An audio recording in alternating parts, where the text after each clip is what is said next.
Hola família, benvingut i benvinguda. Vinc a explicar-te que tinc un problema.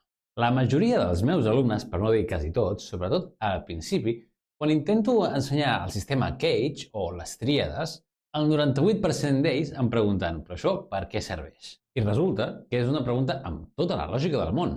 Per què vull saber jo fer aquest la d'aquí o aquest la d'aquí?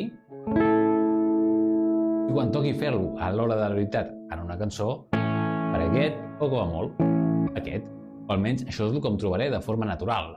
Per tant, per què m'he d'aprendre el sistema Cage, totes les seves formes i on es toquen?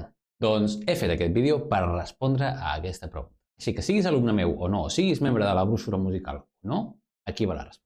I per explicar-t'ho faré servir una de les millors cançons de tota la història, que és Sultans of Swing, ja que és un exemple perfecte per poder visualitzar les tríades en un efecte pràctic i el sistema Cage en un efecte pràctic també. I és que els meus alumnes tenen raó. Quan toqui fer un la, no vindrem a fer un la aquí. No té cap sentit tinguent aquest d'aquí. I és que no te l'has d'aprendre per això. Si vols rascar un la, la lògica ens diu que ho fem aquí dalt perquè és el fàcil, o aquest d'aquí, que és el segon més fàcil. Però, i si el que volem és no rascar un la, sinó tocar-lo d'una altra manera? Per exemple, en format arpegi o en forma de solo. I aquí és quan entra Sultans of Swing. Resulta que aquí tenim un la en el traste número 9. Si fiquem el dit petit en el traste número 10, tenim un la sus 4. Fins aquí tot bé. I aquí tenim un altre la, i si fiquem el dit petit en el traste número 7, tenim un la sus 4 també. Igual que si ho fem aquí. Llavors, conèixer el sistema Cage, i no només conèixer l'anivell teòric, sinó saber-lo aplicar, et permetrà identificar frases i crear les teves pròpies frases, com aquesta, que potser et sonarà de la cançó. Què estic fent aquí? Aquí estic fent aquest la i aquest d'aquí. Però no els estic tocant de forma rascada. Estic fent un solo, una melodia, un arpegi i vaig d'un a l'altre. El la sus 4, la, l'arpegi tal qual, torno al la sus 4 i faig un fa. Llavors, segurament el senyor Mark Knopfler era coneixedor del sistema Cage. Potser no amb aquestes paraules, no amb aquest nom, perquè ara no sé ben bé a quina època o a quin any es va fer aquesta cançó i a quin any se li va ficar nom a aquest sistema, però és realment l'aplicació directa, on faig servir aquest la i aquest, no en forma de rascat, sinó en forma d'arpegi per fer una melodia.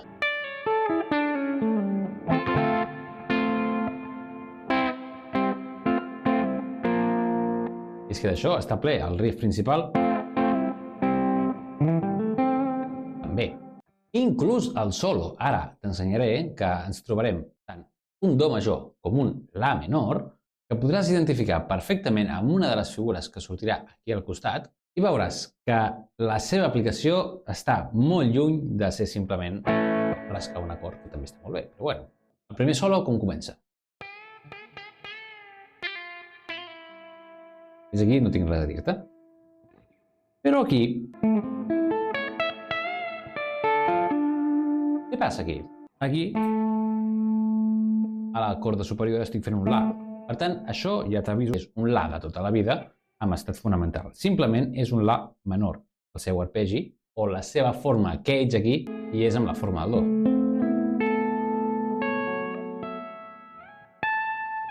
Què passa? A l'hora de la veritat, òbviament, venir a ficar això no és còmode, almenys no de forma ràpida. Què ho fa? Ho toca tros a tros, peça per peça.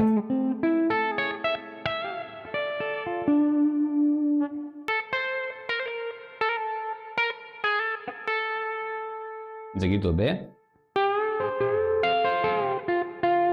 Una frase pentatònica, estupendo.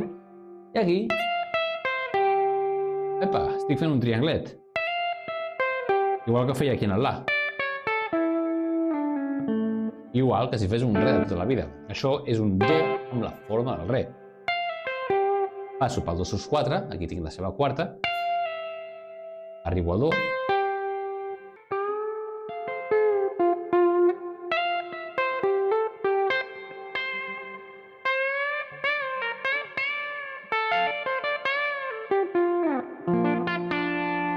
I si segueixo aquí al final, em trobo un si bemoll,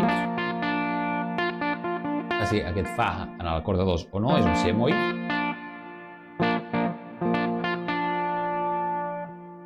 Aquest si bemoll ve de la de tota la vida, has passat un traste endavant, és un la sostingut o si bemoll. Després tenim un do, un altre la bemoll, un altre do,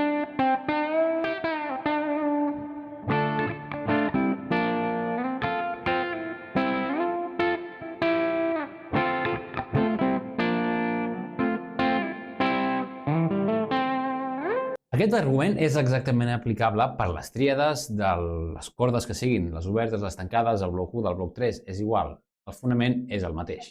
Per tant, espero que amb aquest vídeo t'hagi quedat clar que realment el sistema Gauge té una utilitat més enllà de tocar un mateix acord aquí o allà, de forma rascada i directa. Que no és tant aquesta aplicació, que també està bé i també es podria arribar a fer, rascant aquí volar i no hi hauria cap problema, però no és el més pràctic, sinó que s'utilitza en forma de solo, en forma d'arpegis o per crear certes melodies.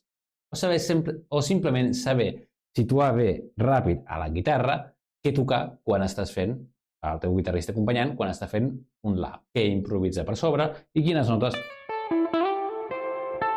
ens permet tocar. Tot això ho parlo llarg i extès en la Brúixola Musical. La Brúixola Musical és la meva acadèmia online, l'acadèmia online de Guitar Giro, dividida en 4 grans blocs, est, sud, oest i nord. Si ets principiant, començaràs per l'est i aniràs avançant pel sud, per l'oest si ets avançat, i al nord tindràs tot el bloc de teoria i harmonia aplicada a la guitarra, perquè no faci falta que et preguntis a tu mateix i això de què em serveix. Tot té una utilitat pràctica més enllà de lo simple i lo evident, que com en aquest cas pot ser simplement rascar uns acords. Només es tracta de trobar-la i entendre-la.